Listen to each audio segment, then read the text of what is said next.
Welcome back to Iraqi Dinar, your trusted source for real, unfiltered updates on the Iraqi dinar and the long, often bumpy road toward revaluation.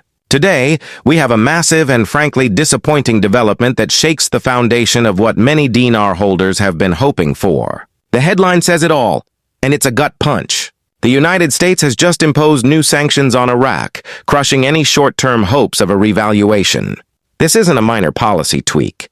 It's a powerful targeted move that exposes deep structural issues within Iraq's financial system that must be fixed. Before the dinar can ever go global, the Iraqi administration is calling these new U.S. sanctions against specific local entities, including the Mahandi General Company, regrettable. But that word barely scratches the surface of how damaging this really is. The U.S. Treasury and its leadership are clearly signaling that they've lost patience. They're not playing games with global finance, and when Iraqi assets are once again being restricted, it's a red flag for anyone expecting an RV in the near future. Think about what this means. We're not just talking about technical setbacks or bureaucratic red tape. This is a direct confrontation between U.S. financial authority and Iraq's internal dysfunction. Iraq is still struggling to control illicit money flows, corruption, and foreign influence that undermine the credibility of its banking system. These aren't minor details. They're the exact reasons why the RV keeps getting pushed back. The sanctions underscore what's really holding Iraq back: its inability to maintain financial transparency and accountability. These are non-negotiable prerequisites for any country hoping to have a freely traded, internationally respected currency. The U.S. Treasury isn't targeting random companies, it's going after the heart of corruption. The networks that siphon billions away from Iraq's economy and make investors think twice about trusting the dinar. In simple terms, Washington is sending a message to the world. Iraq's financial system is still too polluted to be taken seriously. As long as these issues persist, the U.S. will keep its boot firmly on Iraq's neck, stopping any meaningful appreciation of the dinar on the global stage. Remember, the U.S. controls access to Iraq's dollar reserves, a vital lifeline for Iraq's economy. That's not just leverage. It's total control. This is about compliance, not conspiracy. For years, Baghdad has promised to clean up corruption, enforce reforms, and move toward global standards. But time after time, we see new sanctions, new restrictions, and new scandals. Each one chips away at the progress Iraq claims to be making. The result? The revaluation clock keeps resetting. The dream of a quick RV remains just that, a dream. Let's be honest, a meaningful high-value RV is not happening anytime soon. Based on current developments, any realistic timeline now stretches well into the next 1 to 2 years, and even that's optimistic. It all depends on how aggressively Iraq chooses to clean house and prove to the world that it's serious about reform. The core issue, laid bare by these sanctions, is Iraq's failure to achieve true financial sovereignty. Without transparency, without accountability, and without real enforcement of anti-corruption laws, the dinar cannot move forward. The blacklisting of companies for illegal financial activity sends a loud and clear message to global investors. Proceed with extreme caution. When major entities, the very backbone of Iraq's economy, are sanctioned for money laundering or corruption, it kills investor confidence.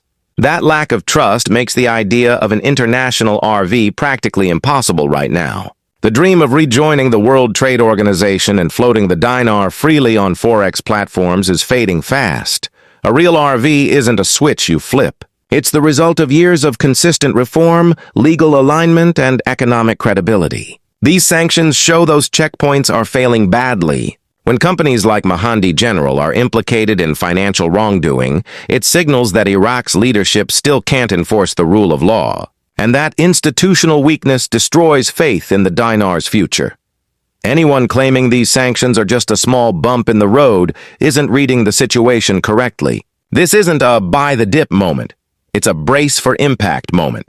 The U.S. Treasury is responding to systemic issues: abuse of dollar transfers, lack of oversight, and ongoing corruption that continues to funnel money out of Iraq's legitimate economy.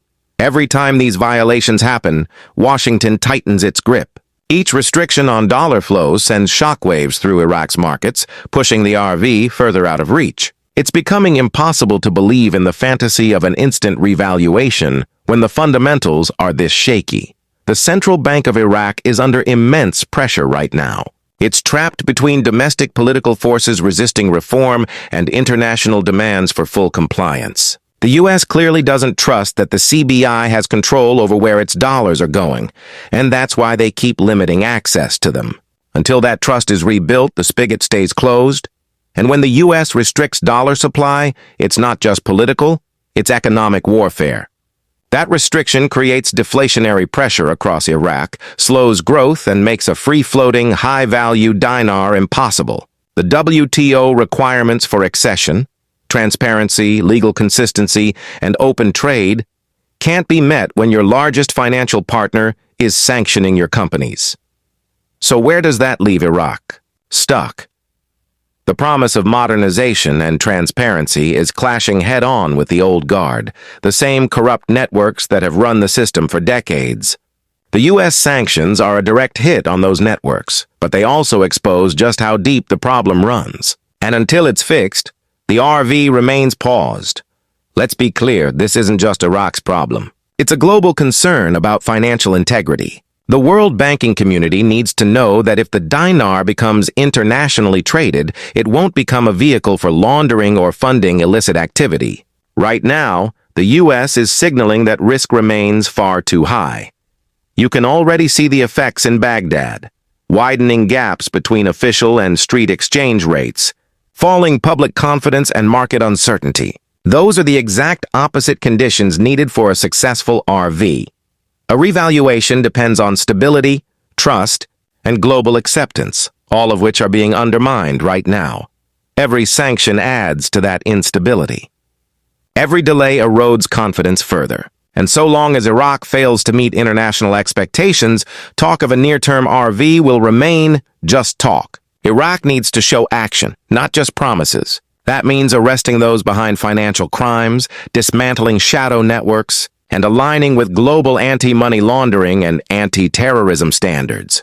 Only then will the U.S. consider easing restrictions and letting the dinar breathe again. But until that day comes, optimism must take a backseat to realism.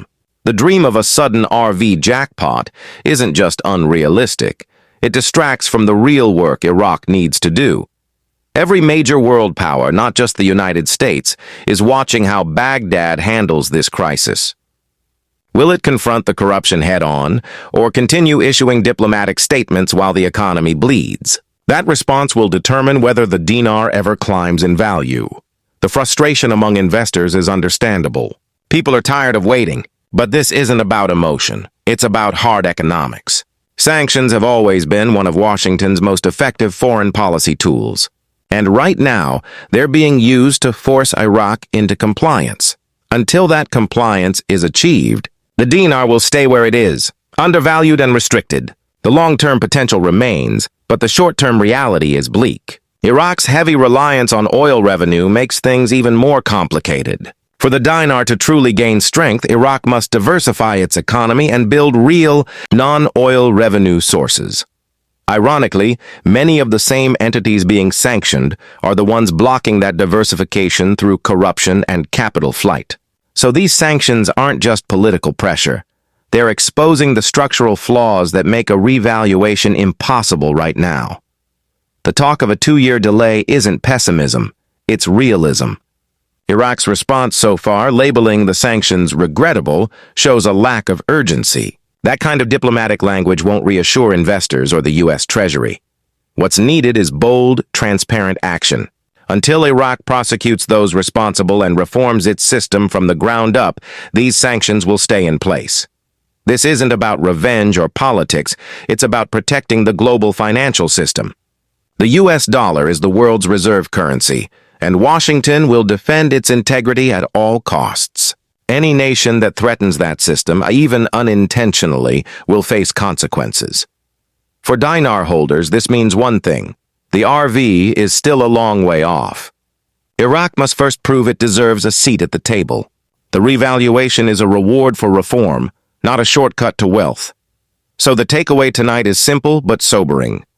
The U.S. sanctions have crushed short-term hopes of a dinar revaluation.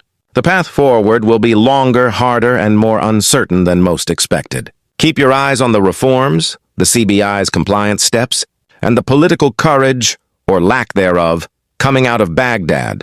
Until those foundations are solid, the headline remains the same.